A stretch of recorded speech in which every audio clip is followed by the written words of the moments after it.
When I envisioned myself in a place, in a sacred space, I started to see things, mostly animals, in my garden or in my sacred space. And those animals can give you messages. It was sort of a profound shift of receiving these spiritual messages because it really helped me to tap into a greater sense of purpose, a greater sense of self. There are plenty of ways to connect with other people. And that's, I think, really very important. Welcome back to the Spiritual Business Blueprint. I'm Tracy Ann Rose, and today's episode is titled How to Integrate Spiritual Growth in Your Six-Figure Business. Hi, I'm Tracy Ann Rose, and I help spiritual high-achieving women of color break through income ceilings by tapping into their intuition without burning down their business.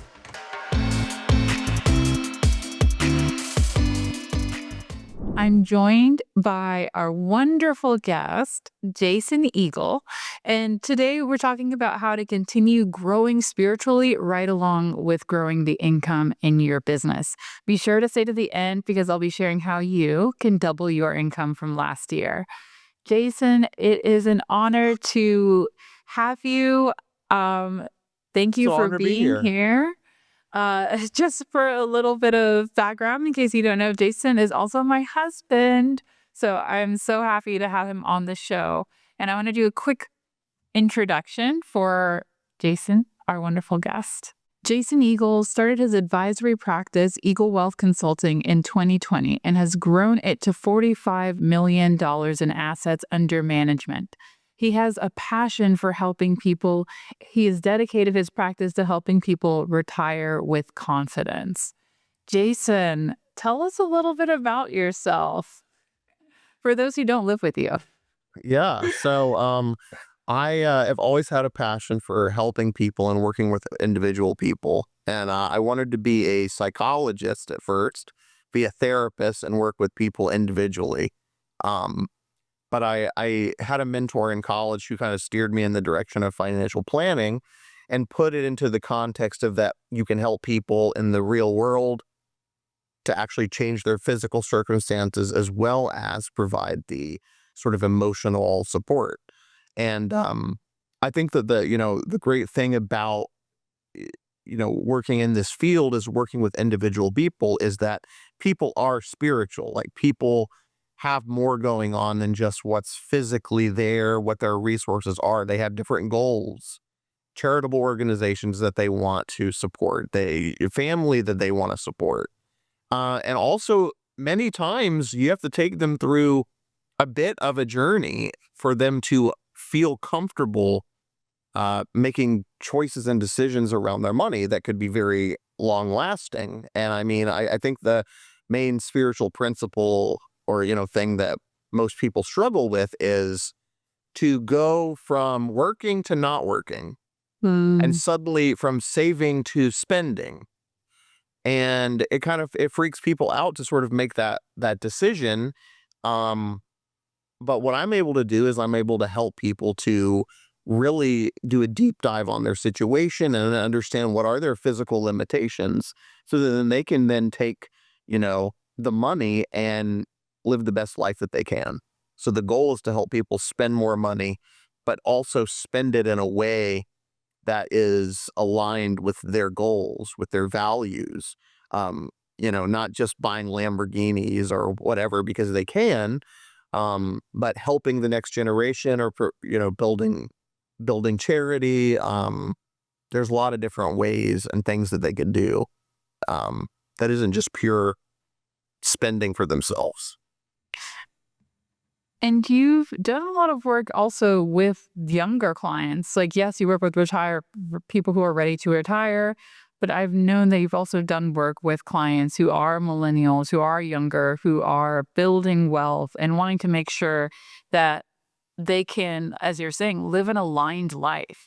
What would you say to somebody who's in that six-figure business stage, not ready to retire yet? They're still young. They're still, out and about, wanting to travel. Well, I guess retirees travel too, right? So what would you say, a lot of the listeners here are currently in stages of their business where they're not entirely necessarily ready to retire, but they are looking to grow six figures, their six-figure business. in more ways. So maybe they're moving from 200K to 300K, or maybe they're even trying to break into their first $1 million year. What would you recommend to somebody who sees the finish line of getting to their goals, but feels like they have to almost sacrifice their spiritual development to get there? Yeah, I would say to tell people to slow down and take more time in developing the business, because I mean that's something I can actually speak to directly, is that I have wanted to grow the business and I have put time and effort and energy and money into growing that business, and you don't always get the results back that you hope for. Um and funny enough, I've gotten more new business just from referrals and from people seeing what I do and then recommending that other people come to me for help. So, um, that's more spiritually rewarding, right? And it is sort of people coming to you, but The it law of isn't. attraction coming into play where people notice and enjoy your energy and want to work with you. Yeah, and I think with the law of attraction, some of it is just people want to just like try to manifest or meditate that it's going to come to them, but there's a physical component in the real world. And I mean, a spirituality is part physical, right? And Absolutely. part emotional, mental. And the way that I have cultivated, my business is I just try to help everybody I can in a timely manner. Um, be very intentional with how I describe things, make sure that people are comfortable. And when you serve people very well and you make them feel, not just this is a business that I'm their advisor, but I'm also a friend, I'm a confidant, I'm, helping them make decisions not just about money, but about their lives. And by doing that on a daily basis, by being there for people when they need it, that cultivates trust that leads to more abundance, that leads to Mhm. more people coming my way, because people want to. It's not just that they want to help me; they want to help other people they know to experience what they've experienced. And I really love that you brought that up because a lot of people a lot of the listeners here, they are really passionate and they are really spiritually motivated to do the work that they want to do. But then they're also afraid of being greedy. They're afraid of, oh my gosh, like, what am I gonna, what if people ask me for money and I don't really feel comfortable giving it? Or what if I end up becoming a money hoarder and I just wanna, like, basically, what if I have some sort of fundamental change in who I am at soul level because of my prosperity? What would you say to somebody who's going through that almost like identity issue when it comes to their relationship with money? Yeah, I think I've definitely seen people go through this and experience the changes when they have abundance and when they have enough money there. Um, a lot, I've seen people do respond to it in different ways. So I've seen people who just save and hoard the money and they don't spend it. They don't actually allow it to be part of their life. And that isn't really much of an energetic flow. And have As you far noticed those people being less fulfilled? absolutely less fulfilled because they're worried. They're still in a lack mentality. Right. Um, I think there's also, you can take it to the other extreme, is you can just start spending as if you have infinite money, but that also is not really going to lead to fulfillment or happiness either. Like there's only so much pleasure you can experience before you get diminishing returns on it. Uh, Especially when it feels indulgent. Like you said, like, there's a lot of intentionality that needs to come when it comes to our relationship with money, especially as spiritual people. I that's right. am so curious because I know it, because I know your story. I would love for our listeners to hear some of your story about how you started or you began incorporating spirituality into your business initially or your career. Yeah. So I definitely grew up in a more of a religious household where, spirituality wasn't exactly it wasn't really taught. It wasn't something that is really part of what I understood. So as I got older, I got more into spirituality. Part of that was because of you, Tracy Ann, uh, helping to bring that into my life. But, it's a way of understanding people better. It's a way of helping people better. And so I started actually just sort of tracking the astrological signs of my clients, not bringing it up, not addressing it directly in the conversation, but just starting to observe based on their signs, since I know their birthdays, what sort of things do they struggle with? What sort of like personality, archetypes do they have and do they hold? And while everybody is unique and everybody is different, there are certain, energetic imprints or things that we can run into or that we can encounter that we can see from other people. Um, Part of it is as you see how different people handle things, it gives you a greater context to give advice in the future. And Yeah. so incorporating the spiritual element also, I think whether the client understands that you're doing it or not, it's that the end result is they're being cared for in a way that they haven't experienced before. You're getting the referrals. And when I started my business, everyone told me, I had some clients who followed me from previous jobs, right, when I started my business, and they said that the way that you're doing it is just better across the board. And so that showed me the feedback of that I'm doing it the right way. But it's putting people first. And I think that's the key secret is I put other people first. I approach it from the standpoint that I am a servant, not that I am, you know, an authority, but that I'm serving these people. And that's also, I think, a strong spiritual principle as well. I agree, like, looking out for the person and their unique needs, right? It's so easy a lot of times where a lot of our listeners, they have been inundated with strategies, with, little tips that they see on TikTok, and they forget that it might not actually work for them. And that's actually something we see often when we help clients with doubling their income. And then if anyone wants to explore that further, there's more in the description below. But now I'm curious, Jason, because I kind of want to take you back. When you first experienced spirituality, when you first started to explore spirituality, um, what was that experience like for you? And how did it change the way you approached business? Well, I've always believed in spirituality, but not really understanding it or being able to tap into it because I was coming through a religious lens. But I will say that, when I got advice of just, of meditating, clear your mind of anything and everything, I just didn't feel anything. I was just like, maybe I'm just not spiritual. Maybe I'm just Which not is ready totally common experience to too. tune into this. But um, I had someone make a proposal of instead of thinking of nothing, to hold like a sacred space in meditation, right?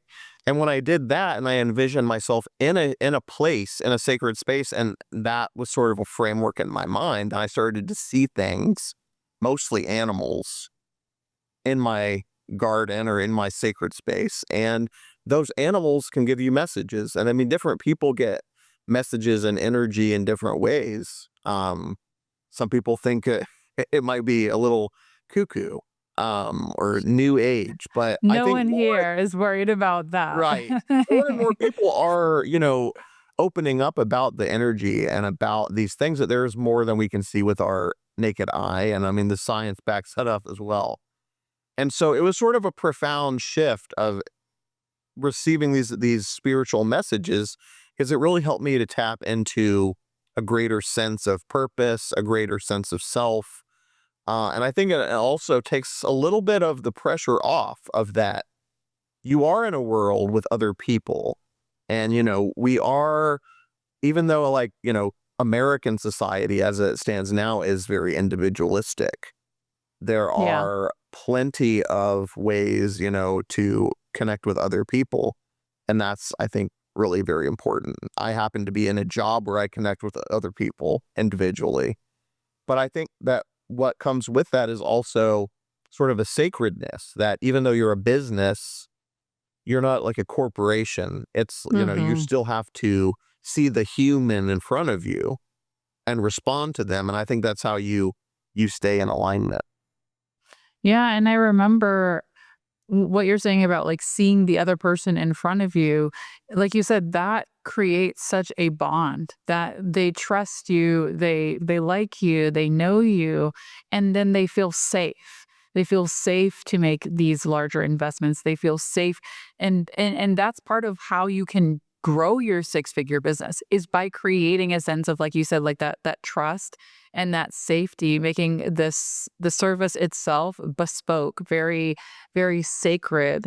And it kind of reminds me of like your spiritual journey. Just to give people a little bit of a background, some of you, if you listen to season 1 of the podcast, know that I've talked about Jason and I when we were about 2 years into our marriage. We his face is just like a yikes emoji. We were about 2 years into our marriage. We had a rough time. We were discussing separation. And I remember feeling so nervous because I was feeling called towards spirituality, but I was like, this is impractical. What am I doing? Da, da, da, da. And I ended up going to a workshop at my acting studio called Tap Into Your Intuition. And I remember feeling so moved by it and ending up working with the woman who led the workshop. She actually became a mentor for me, but along that way, I worked for her. And I remember sharing with Jason, oh my gosh, like doing these Reiki sessions are so life changing.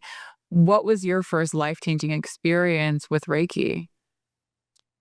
Probably literally, like I said, that first time that I like sort of ran Reiki and meditated with the sacred space, and I saw things and I saw energies and I saw things clearly that I had never seen before in over, 30 plus years. And that was very eye-opening to me that there's really more out there than the secular world wants you to think. Yeah, and I remember that particular session, it led you to a job, a higher paying job at the time. And I remember at the time we were talking in our mirror, and you're just like, there's not a better job out there. It doesn't exist. And then after that session, you were like, I got the message to look up these jobs. I found the perfect Good fit. job. So it's just for the time, of course, we For always the grow and time, and it evolve. was it Yeah. was the perfect transition for me going from where I was to where I am now. It was a fantastic stepping stone, 4-year stepping stone, but Sometimes that's what you need, and that's, like I like what you were saying earlier about slowing down. I think especially once you hit a certain threshold in your business, especially 6 figures, there's a pressure that I think starts to mount of, "I've got to keep going. I'm too big to fail. I don't want to let other people down," because you I start have to planning, scale, I have to "I hire have an to scale." assistant, I have to. Mhm. And I mean, the fact of the matter is that there have been times where I would have made more money if I had just slowed down.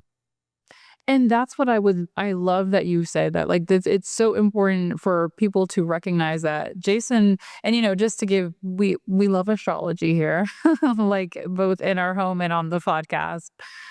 Jason is a Taurus sun, Libra moon. Why am I forgetting your rising? Scorpio. Scorpio rising. I know that. Yeah, Scorpio rising.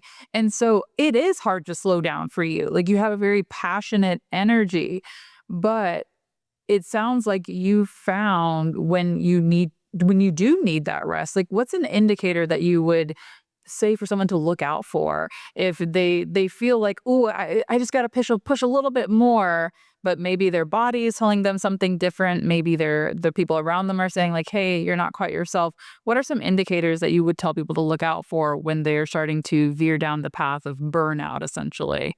I know for me, it's when I stop enjoying the work, Mm, because I yes. enjoy the work of what I do in helping people. Um, but when you start to, you know, dread the work, dread doing the actual work that was filling you up, that is an indication that something's off, something's wrong. Something's misaligned. Something's misaligned.